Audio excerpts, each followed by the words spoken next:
messed that up. I think I double counted that. I'm gonna go back to the forte, the line before.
I like this one. I like the ending a lot. I like that it's kind of gentle and there's not a lot going on. I think sometimes in studies, especially clarinet studies, some of them are just crazy, right? They're just crazy technical. Nice musical moments too, but like I think this is something so important to practice. These nice, gentle, kind of delicate endings.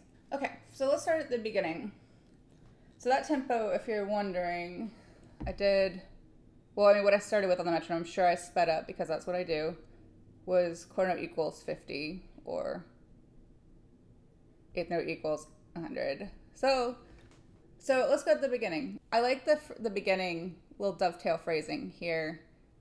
I kind of like to keep, as I was going, I felt like I wanted to keep that kind of all the way through as kind of this like ocean wave, kind of up and down, not, sometimes more gradual and sometimes a little bit more dynamic, but I just kind of like that. This one I feel like should be like easy listening, when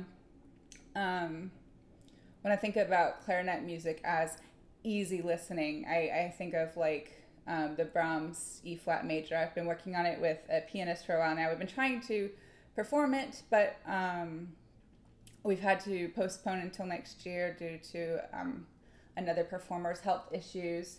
And to me, like that piece is like the epitome of a clarinet piece that it should sound. It's hard to play. It's hard to play well, but it should sound like the easiest, most relaxed, most natural thing in the world. But I really think this study, it's very, very like, the rhythms get a little bit more complicated sometimes. Like I made this mistake here towards the end on the counting right there. So we're going to come back to that in a second. I fixed it by the second measure. The first measure, I definitely missed that those were 32nd notes and not 16th notes.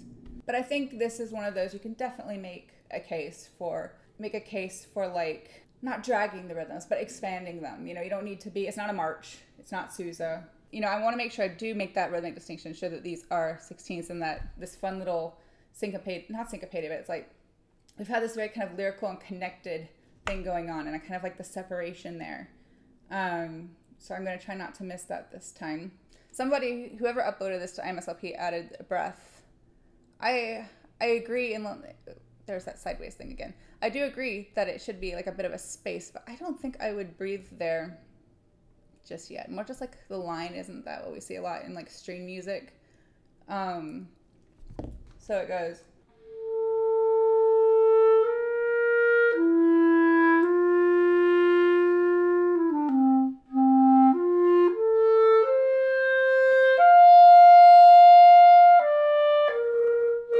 Spit, bubble. Oh well, it's fine. We're just gonna have to go with it. Spit happens. I think that little space is good, but I don't necessarily want to breathe just yet.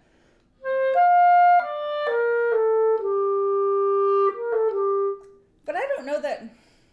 Okay, I get why they did that. Because I think... Actually, I'm going to try the other way. Let's erase that mark. So I'm trying to decide here in this first line. Because I feel like this first line breath is going to be the most... Like, you know... I don't want the beginning to be anything less than, like... Or as close to ideal as they can get, right? So maybe breathing there is better than breathing here. I have this little personal preference that, like, when there's a cool chromatic moment, I don't like to break it up. I don't like to breathe or separate it too much, unless it just makes sense, like, from a chord progression standpoint or, like, an actual execution standpoint. Like, I need to breathe there or pause there in order to get my fingers to the right place at the right time. So I'm going to try both ways. Let's see.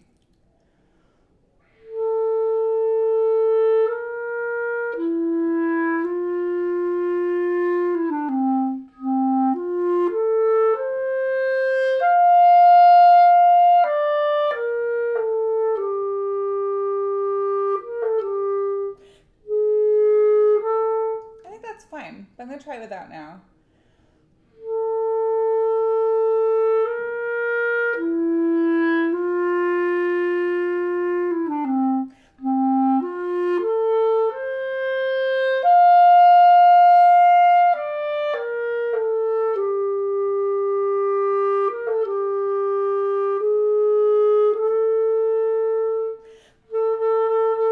Yeah, so that's where I would breathe if I wasn't taking that one between the A natural and the A sharp. Anyway, so I think I'm actually going to breathe there between the A and the A sharp. I think I can do it nicely without ruining that fun chromatic moment. And I'm just going to leave a space here between those two Ds, because I could breathe after that tie in the B, but I don't think I want to. I'd rather wait and breathe here. And I talked about this in like my first stream. Like, I always start with breaths, and that's a lot of what it's kind of been my comfort zone in this like practice with me on Twitch, just talking about where I'm going to breathe. But it is realistic when I'm playing something for the first time. I plot out the breaths because I don't want to have to worry about the phrasing, and I don't want to have to worry about like the physical side of playing the music when performance day comes. And I know, just because I've lived with myself for 33 years, that when I'm nervous, I will start doing the breathe in a lot, and then I won't exhale enough. So I try to limit that by marking in where exactly I am going to breathe, and sometimes where I'm going to exhale, especially in this in unaccompanied music, or music where there isn't like a big accompaniment moment or piano moment where I can kind of take a breath. I think that helps a lot to decide ahead of time. Yes, I'm going to breathe here, here, here, here. I'm going to put like optional emergency breaths in here, there, wherever, and then I'm going to circle a moment to like maybe exhale a bit if possible. This is one of those studies pieces where that might be very challenging, because it just kind of goes for me that just, it's that if you suffer from any kind of performance anxiety, if you can figure out kind of like what your triggers are, and for me it's like the what could go wrong, what could happen. There's a lot I can't control, but I can control, at least to a certain extent, planning where I'm going to breathe, so that I know that I will in fact have oxygen and will not die. Because at the end of the day, no matter what your performance anxiety is trying to tell you, or regular anxiety, you know, if in a performance situation, you are in fact just making music. You're not trying to cure cancer. You're not trying to defuse a bomb.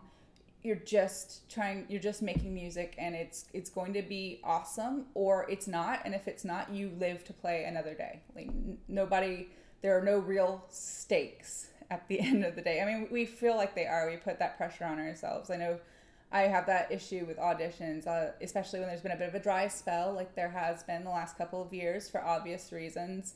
I will feel like, oh, I have to nail this. I have to do amazing, because who knows when I'll get another chance. And there will always be other chances. There will always be other opportunities. They might look a bit different than what we hoped for or expected, but there will always be other things to do.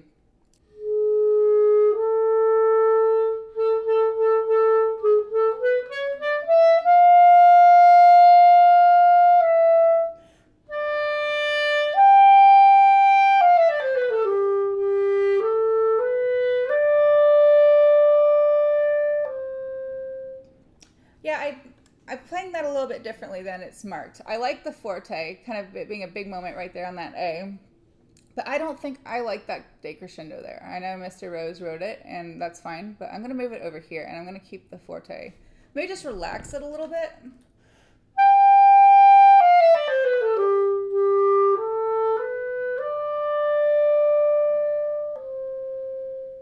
Yeah, so I'm going to keep that forte. Relax it a bit as that scale descends, but I'm not going to like really decrescendo until later. I'm going to keep going now.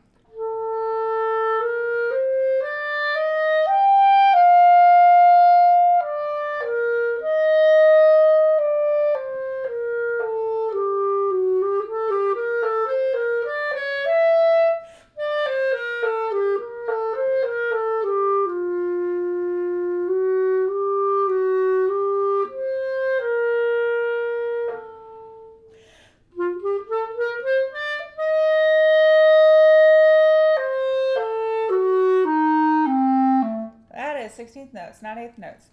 I was just thinking when I landed on that F natural, I almost played F sharp, and I didn't. I corrected myself kind of like mid-flight, and was thinking, oh, well, that could make a nice moment to have a little bit of pause before, not a pause, but just a separation before that F natural.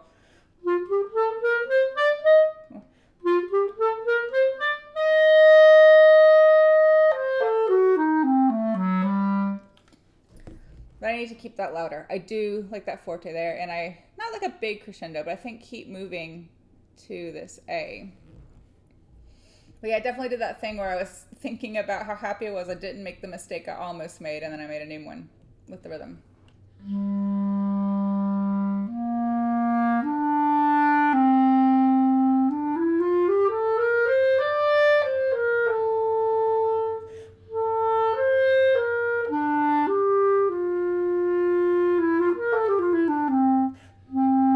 I'm much faster than I started. Let's get back there.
Not a perfect world. I think I'd spend some more time with those 16th note triplets here and here, because it's just a little messy today. I mean, I am sight reading, and I don't love how I'm pacing it, but I'm also acknowledging that I don't think I could do any better today, just because of where my brain's at.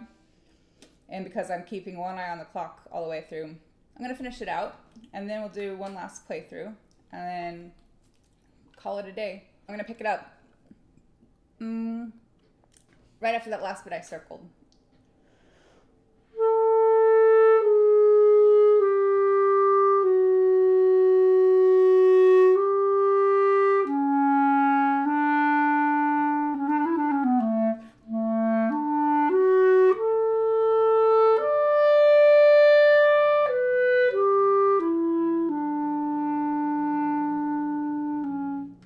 Yeah, I like this, that this is mezzo forte, and then we're gonna have this piano moment here.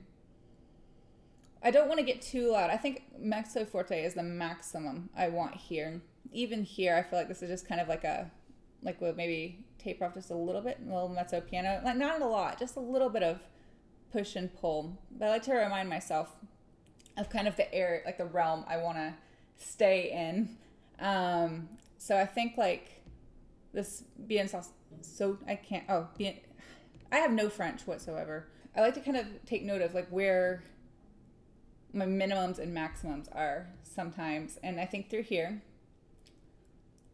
it's going to be between mezzo forte, mezzo piano, so that this piano when I get here is a little more dramatic, a little more interesting.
Perfectly metered, but I feel like with more confidence, when I felt more comfortable playing this, it would sound really nice to kind of have those descending 30-second notes just kind of be like a little bit of a controlled free fall. And once I spent more time with this, I'd probably have a clearer opinion, but I feel like I don't want it to be too strict there.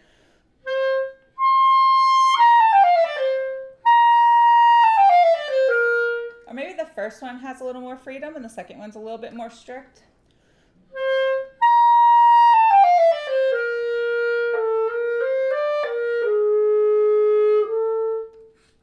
And then the ending, I mentioned this at the beginning, I really liked the ending. I like how kind of quiet and chill it is. It's not this big, like fancy, super intense, technical study ending. It's really nice. One thing I'm going to keep my eye on as I play this again is this transition down from the E to the B. Downward partial movement is always difficult for me.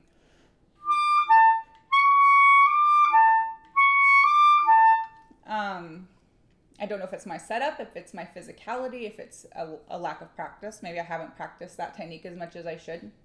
But I always have more trouble down than I do going up. Okay, I think I'm just going to play it through, and then I'll need to wrap it up.